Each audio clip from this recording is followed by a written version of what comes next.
Welcome to Voices from the Hill, celebrating the vibrant literary voices of the San Francisco Bay Area. I'm your host, Jennifer Barone, along with Joseph Carboni, owner of Telegraph Hill Books. Each episode, we sit down with a local author to explore their creative process, inspirations, and the unique stories that shape our community. Today, I'm excited to be joined by Tania Romanov, writer and author of San Francisco Pilgrimage, Mother Tongue, 100 Years of Exile. She is also an avid world traveler, and her writing has been featured in travel anthologies such as The Best Travel Writing and The Best Women's Travel Writing. Today, we'll talk about her journey as a writer, traveler, creative rituals, and what inspires her to live and write in the Bay Area. So let's dive in. Tania Romanov, welcome to Voices from the Hill. And are you a Royal Romanov? That's the first question I always get, and I hate to admit it, but I am not. Not only that, I'm not even really a Romanov. So let me just tell you the story. Yes. My name was, before I became a writer, Tania Amochayev. And I was told, if you're going to be a writer and you have a name that is hard to spell, pronounce, or remember, you're in trouble. And my best friend told me it took her 2 years to finally get my name straight. So I said, well, what if I write as Tania Marinovich? And they said, oh my God, that's much worse. Oh, that was my mother's maiden name. I said, I guess Roinich is not going to work either, no. And then all of a sudden it hit me. My father's mother, my grandmother, was a Romanov. Romanova is what we called it in Russian. And I said, what about Romanov? Oh my God, everybody said, absolutely, that's the name. But Romanov, for me, it was a peasant name. They were serfs, S-E-R-F. And they worked for people, for their lives. And then eventually they freed and continued in Russia and left it. And so it's not only am I not a Royal Romanov, I'm only marginally a Romanov. And it's always been a fun story. Wow. So I have heard a little bit about your family's history of exile and refugee experience, and that seems to also run through your writing, and that you spent a part of your childhood in a refugee camp in Trieste, Italy. Curiously, and I mentioned this to you earlier, we have the famous Cafe Trieste right here, 2 blocks away from us in North Beach, where writers gather. How did that history resurface during your San Francisco pilgrimage in your book, San Francisco Pilgrimage? Well, Trieste was a terribly important part of my life. And Cafe Trieste also, my brother and I, we grew up in San Francisco, and when we were teenagers, we thought this was a really cool part of town. And we would wander around, and of course, Cafe Trieste was always on our list. And we would look at each other and say, nobody else here grew up in Trieste. Yes. And so we just loved it. So for me, San Francisco and Trieste are tied. And I have become obsessed with Trieste over the last years. I spend at least a month a year there now. Wow. I have friends now that I speak Italian. It's really become very important to me. And San Francisco was such a key part of all that. I remember my childhood. People say, well, do you remember the refugee camp? You were only 5 when you came here, or even less. I said, I remember it in great detail. I think if your life changes that dramatically, you remember it. Plus, people always say, oh, I'm so sorry you grew up in a refugee camp. And I look at them and I say, it was wonderful. And they say, what? I say, yeah, well, it's true. We shared this little square that didn't have walls that reached the floor or ceiling. We shared twin cots with the whole family. But I was just a little kid. I didn't know there were other ways of life. I didn't know people had kitchens or, that you could eat normal food. To me, it was wonderful. And it was only when I was an adult that I started appreciating what it must have been like for my father. who was in his 30s by then and was a refugee for a second time. So for me, Trieste actually never had any negatives. And when I went back there the first time, the refugee camp was still there. Wow. Except most of the East Europeans who were there when I was a kid were gone. And now what we had was what we call gypsies, the Roma. They were living in that refugee camp. And it was so interesting to wander around and say, that's who I used to be. Oh, when did you go back? The first time I went back, I was in college. Okay. And I'm a nutcase traveler. Pilgrimage is my life. And I worked my way through college. I didn't have money from anyone. And so I saved, in addition to having 3 jobs, I saved enough money so that in my junior year I could travel for 4 years. What was one of the first places, once you saved your money after working very hard, like what was one of the first places that you wanted to go to? Europe. You did? So did you wind up going to Italy well, yes, on that trip? Oh, yeah. okay. I mean, I went to places in the U.S. You know, we went to summer vacations were always, lakes in Northern California. Trinity Lake was very important. But to me, I wanted to go back to Europe. I mean, I remember getting off the ship from Genoa to New York and taking a Greyhound bus to San Francisco. And I remember that trip, and I wanted to go back. So Europe was an obsession. And as I say, I went for 4 months. I spent less than $5 a day. Did you go to Trieste on your first trip back? I did. You did? What was that like? I did. Well, that was when I discovered, that the refugee camp was still there. And that was the beginning of when I learned that the refugee camp used to be a concentration camp during the war. And that's something I'm now writing about. But that was something I didn't know. So, if you want to hear that story, I'll tell it later. Yeah. But yes, Trieste was very important to me. And so moving to a city, that cared enough about places like Trieste, that there was a cafe named after it, was really powerful. The Cafe Trieste here is this gathering place for writers. Right. And then I think there's maybe a mural also in the back that might be of a scene from the town. I'm not sure. But tell me a little bit about when you are at the Cafe Trieste. What are you doing there? What makes it special to you? I feel like it's like our neighborhood's living room. Right. Well, a number of writers have hang out there all the time, or did. We've lost a number of them now. I mean, I'm 76 years old, let's face it. I grew up there 50 years ago. So it's changed a lot, and what it is for me has changed a lot. Now I go in, now I meet with my Croatian friend Franjo, who hangs out there. It's really changed a lot. But I always loved it, and Lawrence Ferlinghetti would hang out there. I would meet all kinds of people, and that started me heading towards learning Italian, and really getting completely comfortable in it again. But yeah, I loved Cafe Trieste. When I first heard you read, I heard you from this book. I heard you read a story about learning Italian with Ferlinghetti. But that's maybe a good segue. Why don't we have you read a passage from this beautiful book, San Francisco Pilgrimage. And first, maybe tell us a little bit about the idea behind this book. Okay. Well, I've been on a pilgrimage all my life. I consider that ship from Genoa, that was a pilgrimage. And every trip I take in some way is deep. And I started writing as I traveled, and that's part of the combination. And so I've traveled all over the world, and all of a sudden COVID hits. Yes. And you can't go anywhere, except in San Francisco, you could actually go anywhere you wanted because you could walk. There was nobody anywhere near you.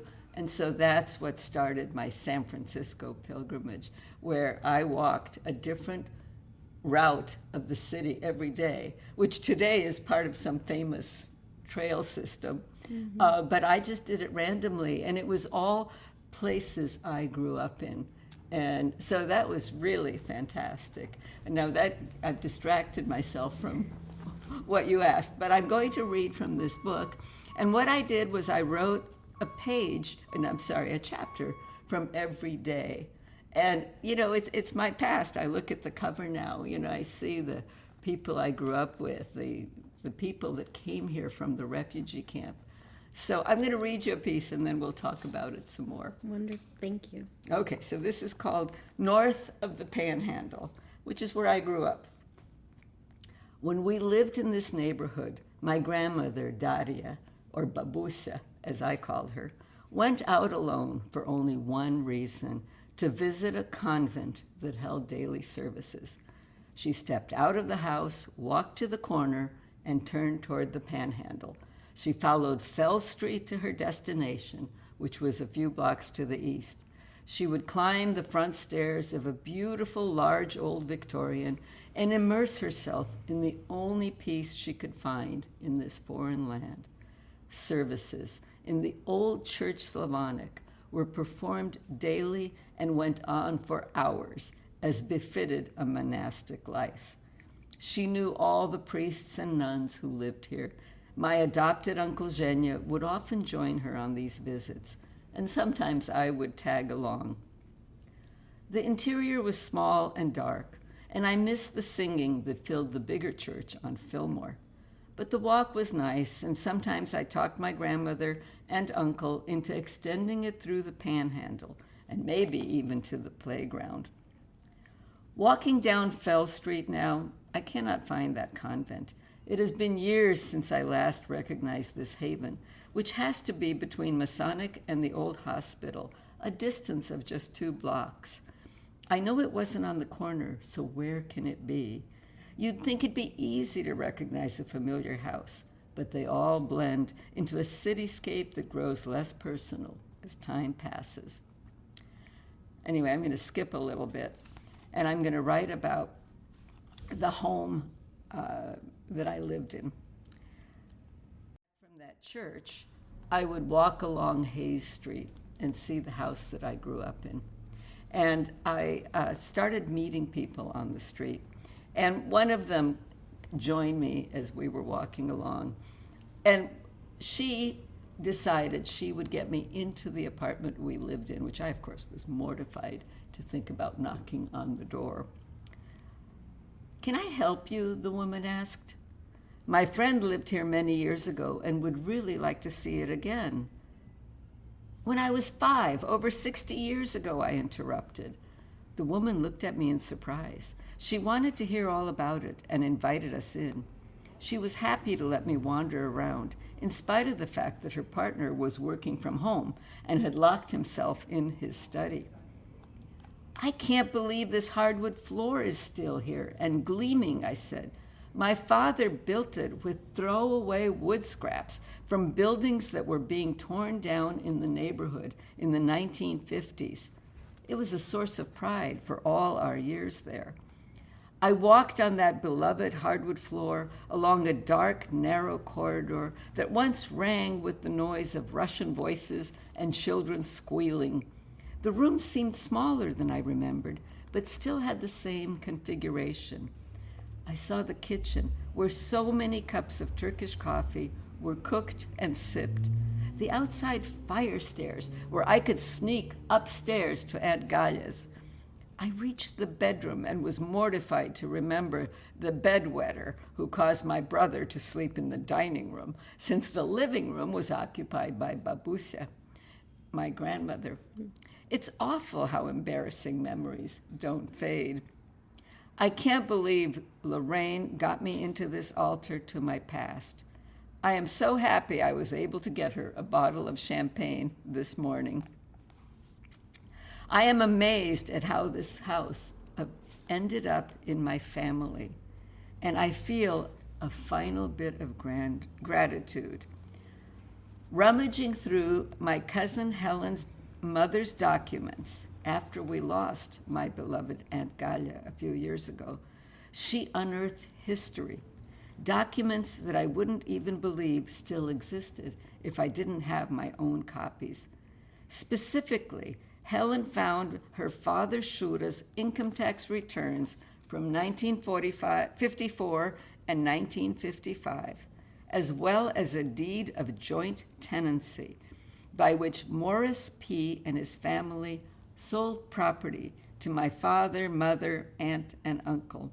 It was issued by California Pacific Title Insurance and was effective March 1, 1954. The deed was signed 2 months after the USS Constitution, a large ship with a seasick little Tania on board, docked in New York, arriving from Genoa, Italy.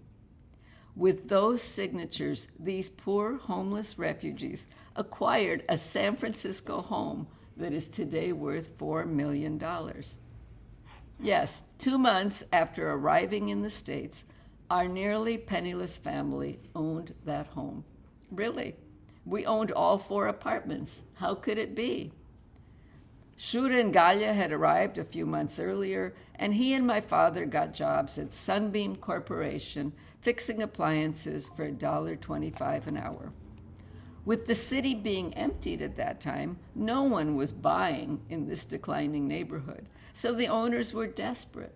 Houses that didn't sell just stayed empty, but property taxes still had to be paid, and expenses didn't stop. The owners finally dropped the price to $15,000. At a time when rent on an apartment could easily be $50 a month, if you could find someone to rent it. Then they financed the entire $3,000 down payment, since we had no savings. Interest rates were so low that my family's cost for half the house for a year was less than $700, including financing, taxes, insurance, utilities, and repairs. And of course, looking at the tax returns, I noticed the expense of $56.42 in the first year for hardwood floor repair. Wow, such a different world than it is today. I know, a $5 million house for nothing. Amazing. It was when the whites and the white people were moving out of San Francisco, and the blacks and the refugees were moving in, and that was us. Perhaps similar to New York. I'm originally from New York well, Same. Brooklyn, and I grew up in an Italian neighborhood, much like North Beach is. I guess that passage makes me come up with a different type of question, which is I feel a sense of journey in what you just read, but then also you mentioned this term unearthing, sort of like going back into your past and like a detective and finding different facts that are surprising. Right. So in your journey, in your pilgrimages, talk about to me this kind of spontaneous unearthing that maybe helps you to either see the truth of the past in a new light or understand yourself in a new light. Right. Oh, that's interesting. Yeah. All of my books basically come from my travel. My book, The Mother Tongue, came because my brother and I finally decided to explore the old Yugoslavia. And we went from Montenegro through Serbia into Croatia. And I had gone there a lot. But, when you have family somewhere, you go and visit the family. You don't explore the country. And so it was when Alex and I traveled through it that all of a sudden this was a pilgrimage to where my mother grew up, to where my father grew up, to exploring the past. And I just started writing and writing and writing, and it led to this book called The Mother Tongue. So to me, travel and pilgrimage are infinitely related. Every trip is a pilgrimage into memory, into the past, or into exploring a world that you don't know, but you will, and meeting people along the way. So that's why one of my books is called Never a Stranger. And that's my travel book. And I just talk to people everywhere I go. And it turns into, in effect, a pilgrimage by linking up with people and moving through day by day. So I'm not sure that it's a traditional concept of pilgrimage, but it's my concept. Yeah, I was going to ask you that. Like, pilgrimage is typically associated with going to a distant sacred place, and sometimes the act of walking. And some cultures have distinct pilgrimage trails, like Japan, which you've written about. But what are the not so obvious elements that make a pilgrimage a true pilgrimage to you?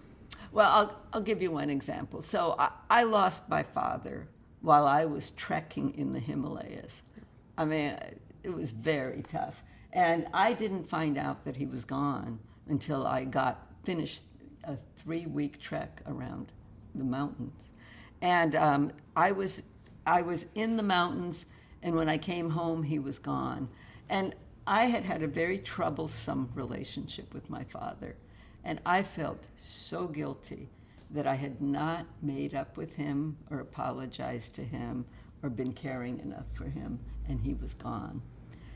And then a few years later, I was trekking through the Himalayas one more time.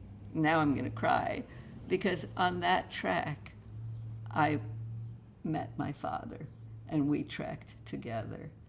And I explained to him everything I felt.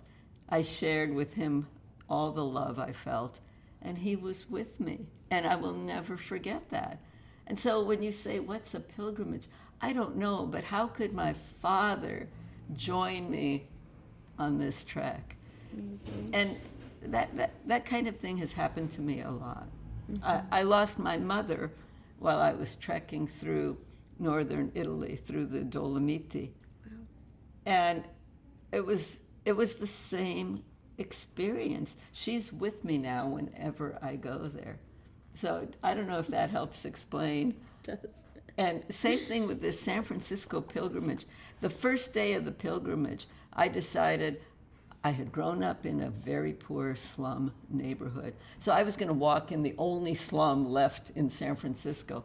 It turned out to be a total waste because I had never spent any time there.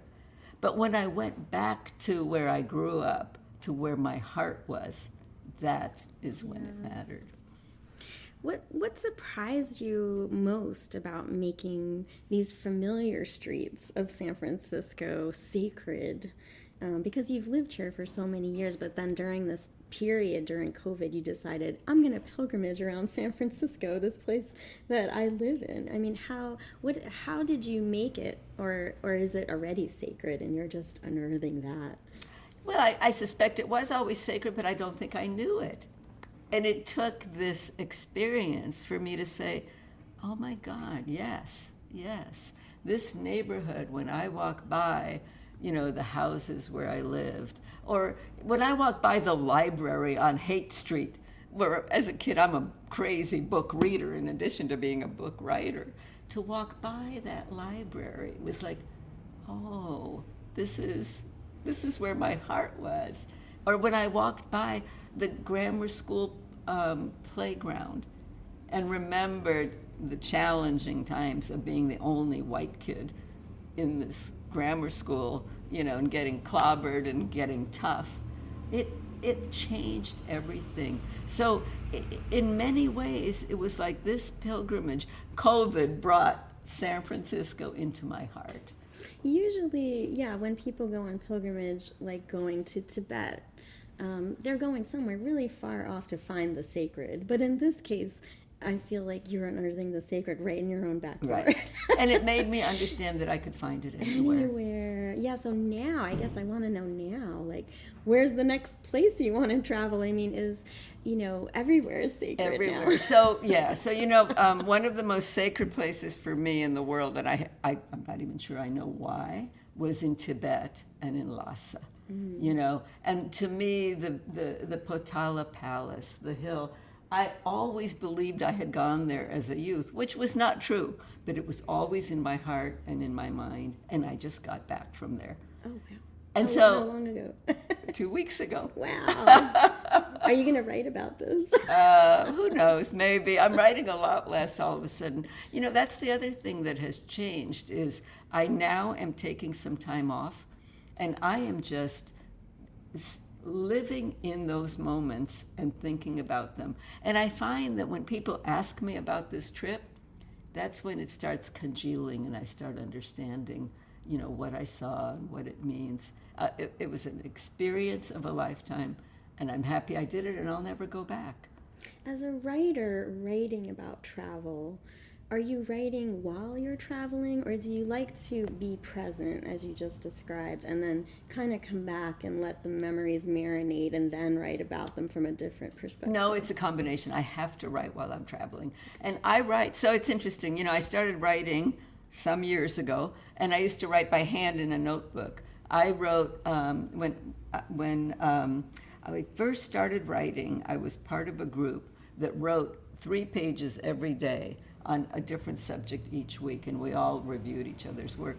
I wrote by hand in one of those notebooks with the metal ridges on the side, and that worked perfectly. I got up every morning and wrote for 10 minutes. And then I started using a keyboard. And then all of a sudden, with the iPhone, you could push a button, talk to the phone, and it would write for you. I've told so many people about that because now I can walk down the streets of San Francisco and write about what I'm seeing. This book was written while I was walking. Wow. Then I go home and think about it, and a lot of times I use exactly what I wrote because my heart's here. Mm. My heart is here. I'm sensing an importance around presence and being in the moment and being present for it. Yeah.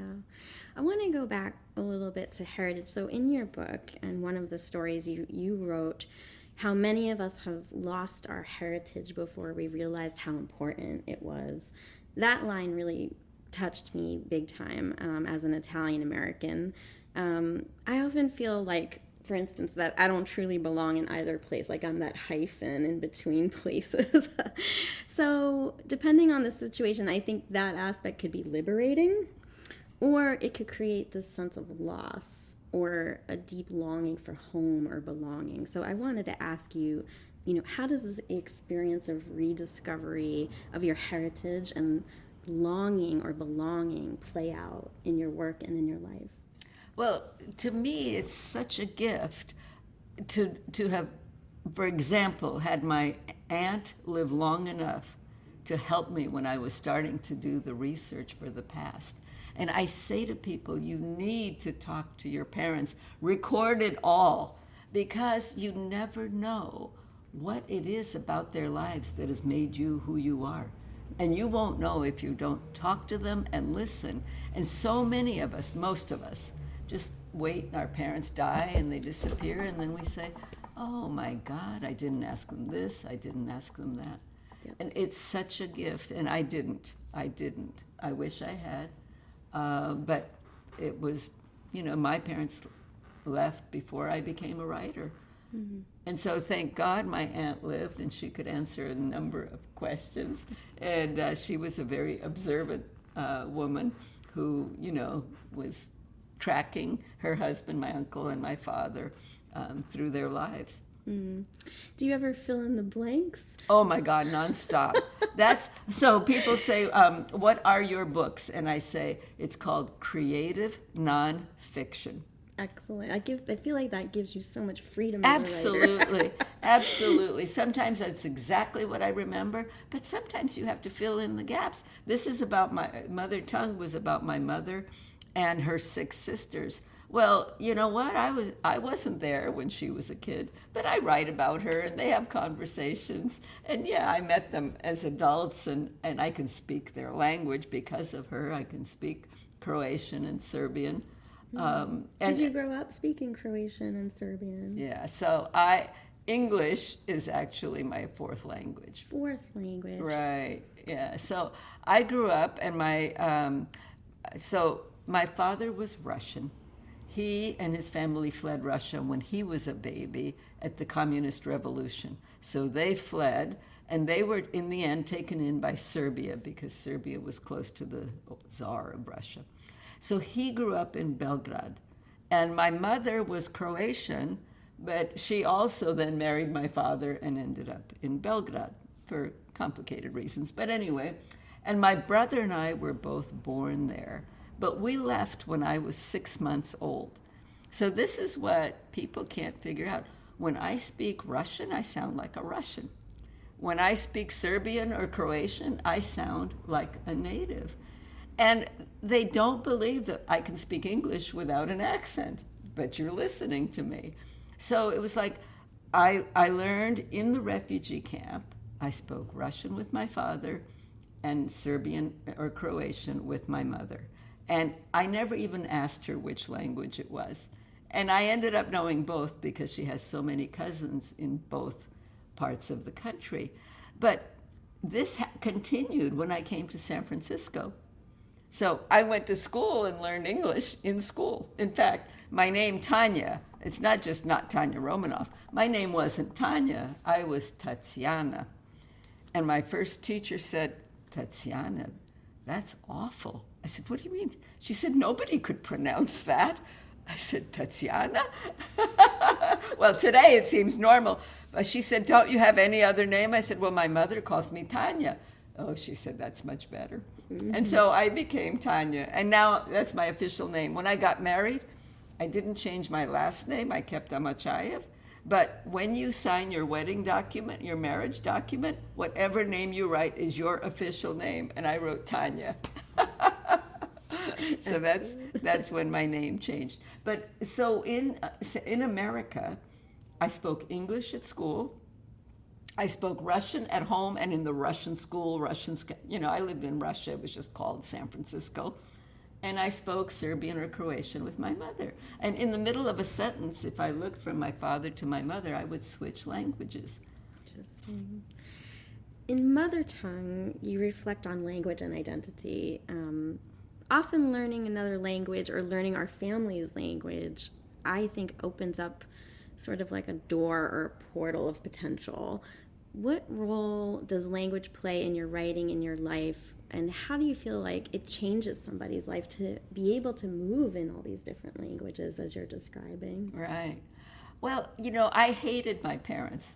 Hated them for making me speak their languages. And I hated it that they couldn't speak English very well. When you're a kid and you're in San Francisco and you want to be American and your parents rattle on with this weird language, you say, what's going on? And it was only when I became an adult that I so appreciated the gift that they had given me. Mm-hmm. So, it's language is something that has become so important to me. It also turns out that I learn languages very easily. So I moved to France in the early 70s. And, and I'll tell you this is the other part that's funny. So you hear how I speak English, right? So the French in those days hated American accents. Well, they still do. Anyway, they were so insulting.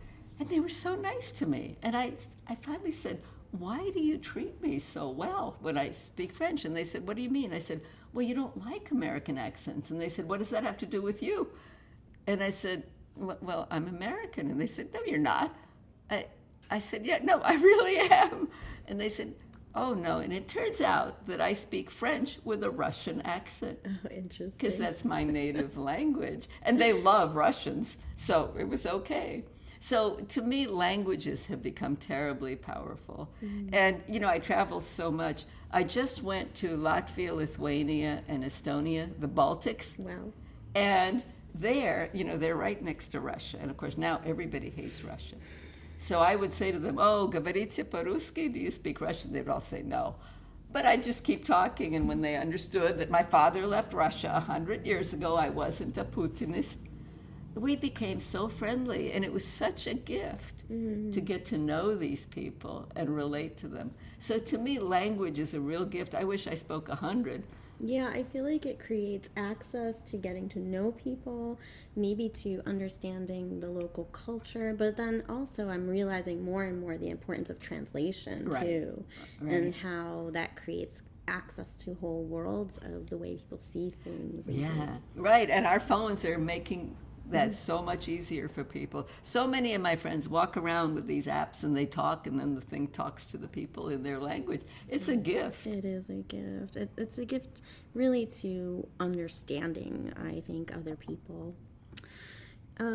Your books often braid together the personal and historical. Like, how do you navigate between memory and research? Are you doing research when you go to places, or is it just spontaneous the way your travels are? I'm an obsessive researcher, and especially once I start writing, I have piles of books on everything. I probably have 50 books on Trieste and on the winning of the war, and because now I'm writing this book about Trieste during World War II, and I'm starting to learn things that are just shocking, which I had no idea about, including learning that my father was part of the freeing of Trieste. Wow. But to learn that this city that you grew up in, that was once a concentration camp that the Nazis took over at the end of World War II. Yes. And then to find out that it was Yugoslavia that freed Trieste. America freed Italy from the south, but the Nazis took it over from the north at the end of the war. And so I'm learning these things, and I love it, and I read it. I get outrageously deep into it, because I want to be able to write creative nonfiction, but I want it to be in a frame of reference. People who read mother tongue, they don't know Yugoslavia from, a hole in the wall. They don't know Istria, which is where my mother was born. It's like they don't know any of this. And I don't want to go into it so deep that it gets boring. But I want to help people understand what happened and what it was like for 3 generations or 500 years of family to grow up there.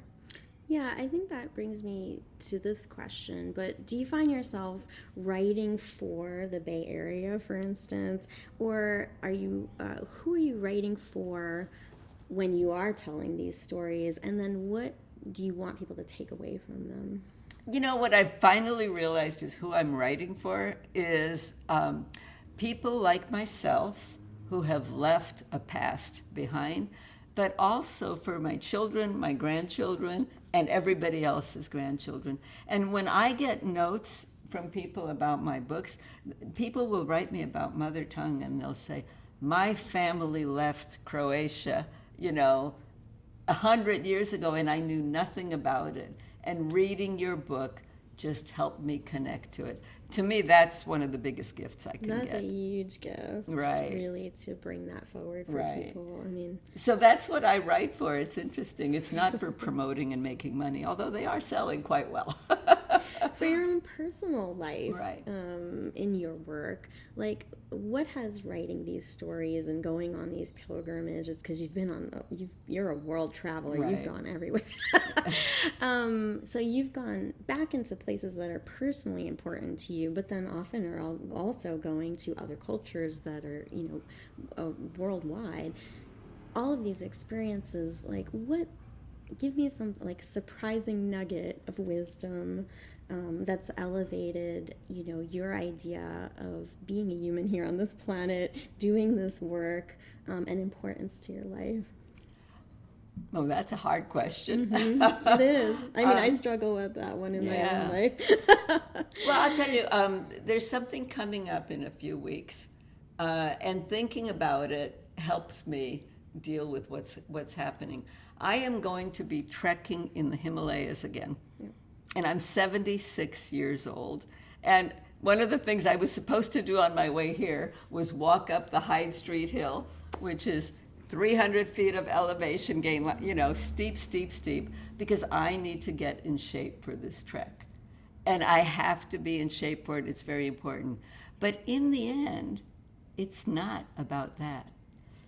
It's about being in a country. I love India. I go there all the time. I've gotten to know it every year. I'm going to be in the far northeast corner of India between Bhutan and Nepal. I'm going to be up near a mountain that's 28,000 feet high. And you can picture me just talking about this. This is like a pilgrimage. And it's a pilgrimage into a life that I have gotten to know, and a gift.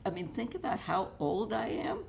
And yet, here I am, going on this trek. It's like life is here to be lived. And that's the gift that all these pilgrimages give me. This is such a great note to end this conversation on. It's so perfect. Thank you so much for sharing your work, Tania Romanov. This has been just a pleasure to get to know you and to hear about your process and your perspective. Thank you so much. Well, thank you. I really appreciate it. It was wonderful to talk to you about it. Thank you. For listeners who would like to learn more about Tania Romanov and her work, you can visit TaniaRomanov.com. Also go to her Instagram page and come and buy all of her books at Telegraph Hill Books. Yes, please do. Support your local bookstores and your local artists. Thank you so much, Tania. Thank you. I really appreciate this. What a pleasure. You reached my heart. You too.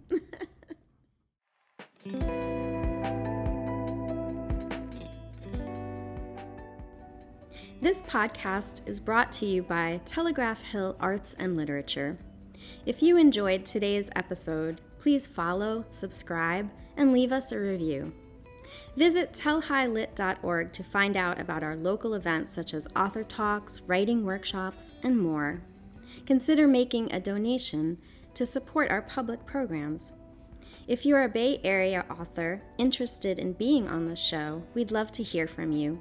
Reach out to us at submissions@telhighlit.org. Thanks again for tuning in. I'm Jennifer Barone, along with Joseph Carboni at Telegraph Hill Arts and Literature, and this has been Voices from the Hill. Until next time, keep reading, keep writing, stay inspired, and come visit us at Telegraph Hill Books in North Beach, San Francisco.